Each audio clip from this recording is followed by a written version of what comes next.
Hey everyone, it's Zach with Paramount Financial Planning here today, just dropping an education video for you to watch. And we're talking about everyone's favorite topic today, annuities. And I know you're all thinking, ugh, and someone trying to sell me something that I don't necessarily need, but I want you to hold on with me for a couple minutes while I go through over the high-level reasons why we tend to see them, if they are necessary in a financial plan, what that actually looks like. So first off, I want you to visualize with me. Close your eyes, and I want you to actually close your eyes for a second. And I want you to think about the most beautiful or handsome, perfect person that you can. It might be your spouse. If you're single, it might be someone that you're dreaming of marrying one day or being with one day. Think of that person who has the personality, they've got the looks, they love the things that you love, you get along really well together, you're like best friends. They're that perfect person. Okay, so now you've got that visualized in your head what that person looks like and what they're like. Now I want you to think of the ugliest name that you can possibly think of. Think of like Gollum from Lord of the Rings. That name, that is an ugly name there. So think of the worst name for that person that you could possibly think of. And then marry them together and say, okay, if I saw or met this person and they had that name but they were perfect, would you write them off just because of the name? I would hope you would say no. And that's like annuities. They have this gross name and this connotation in the industry because they've been sold and used inappropriately for so long, but they really can make sense in your portfolio, and they can do things that other things just possibly can't do. Stick with me for a couple minutes, and we're actually going to go through and talk about why annuities might be appropriate for some of you. So the first thing that we want to go ahead and take a look at is this. So you tend to see three primary uses for annuities. The first one is going to be what we call pension creation or guaranteed income.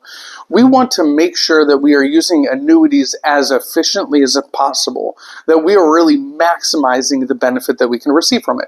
So you can actually get guaranteed income. So think about that idea that you're getting income from your job right now, and when you retire, you want that income to continue. So we like to see some level of guaranteed income coming. Now, guaranteed income comes from three primary places.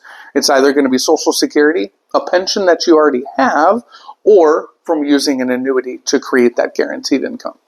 The second primary use is going to be conservative growth. So you have this ability to be able to grow your money going forward. And equities or stocks are really a great way to do that. But there's just this emotional side of that, of seeing this waxing and this waning and this up and down, where annuities can give you growth potential. It's going to be more conservative, not on par with the stocks necessarily, but it's going to allow you to continue, possibly outpacing inflation.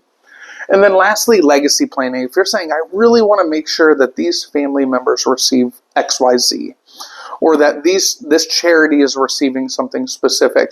If you have these specific ideas of what legacy you want to leave, there's ways that you can actually use annuities to make sure that it is as efficient and you're maximizing those benefits.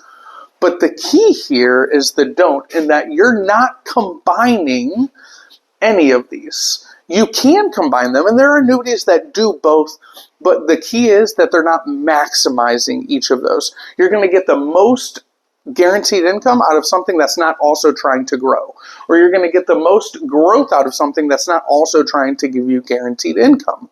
So you really want to focus on one of those things and let that annuity, really provide that one source or that one need for you.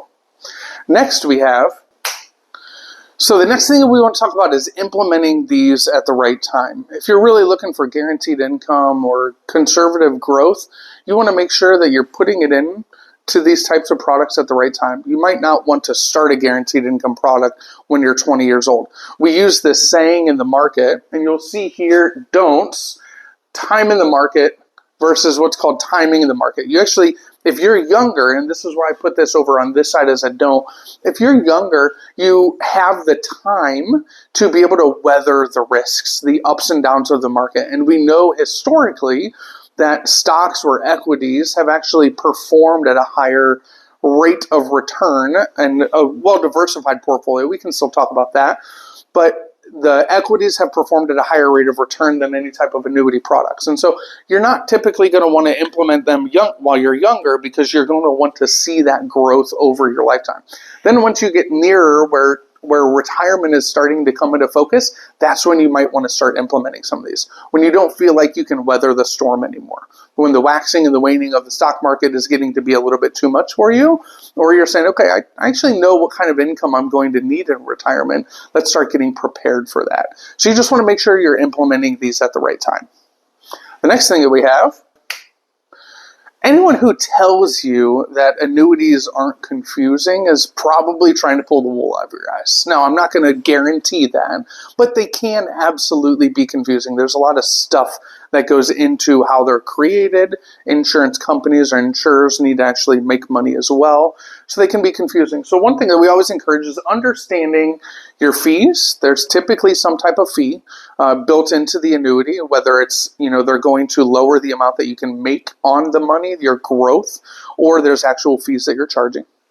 You want to understand access. When I talk about access, we're thinking of, we want to make sure you're not putting all your eggs in one basket. So you have liquidity needs. If something happens where you need a new roof and you need $10,000 to be able to do it, to do that roof, and you have all of your money locked into annuities for a certain amount of time, you need to make sure that you have access to that liquidity, especially in retirement, knowing that things can change pretty quickly when it comes to health or needs. You don't want to have all of your eggs in one basket. You want to understand any surrender charges. So if you do need to access the money, what type of surrender charges are you going to pay?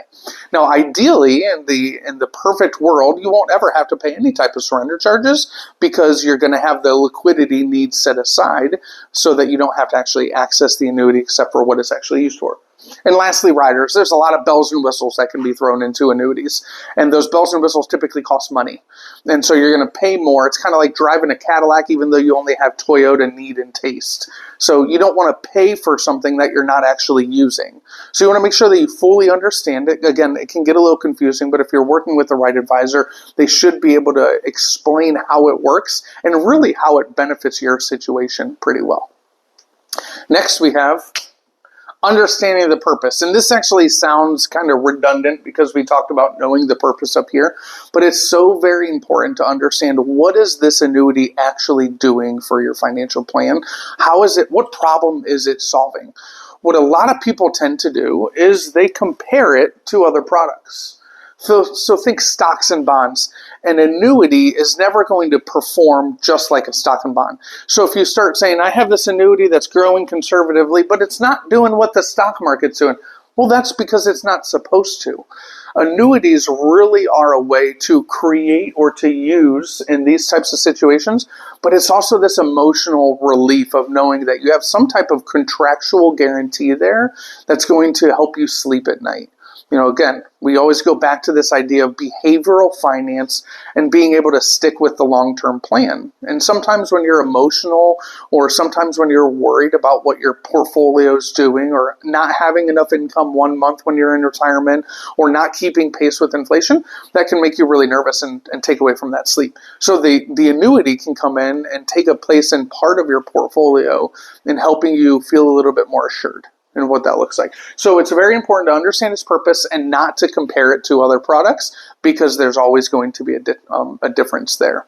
The last thing and the most important thing, knowing your financial plan at the end of the day, is the most important piece. There's lots of tools in the toolbox that can be used. There's lots of strategies that can be used, but knowing how the strategies and the tools that your financial advisor is using for your financial plan and how it's going to help you accomplish your goals, and more importantly, how it's going to help you understand your purpose and being able to align your purpose with your planning and your purpose with how your money is being used to help you feel fulfilled, to help you live a life that's worth building and a life that's worth living. So you want to know, how is this annuity going to fit into my overall financial plan? Is it just being sold to me when someone doesn't understand the whole gambit, everything that's going on with me? Or is it being used in a way that's going to help solve some type of a problem or some type of emotional need that's there? It's just so very important. That's That's why we call ourselves Paramount Financial Planning, is because we want to look at the entire situation. And only once we know the entire situation can we actually say this is appropriate or this isn't appropriate. So again, I appreciate you sticking with me for 5-10 minutes here just to learn a little bit more. There's a lots of other ins and outs when it comes to annuities, but the idea is that they can serve a purpose when they're used appropriately inside your financial plan. So if you have any questions, or if you have something that is in place, or you feel like maybe this is something that needs to be put in place, feel free to reach out to us. We'd love to chat with you and have that conversation and see if it makes sense for you. As always, let's find out what we can build together. Thanks, guys.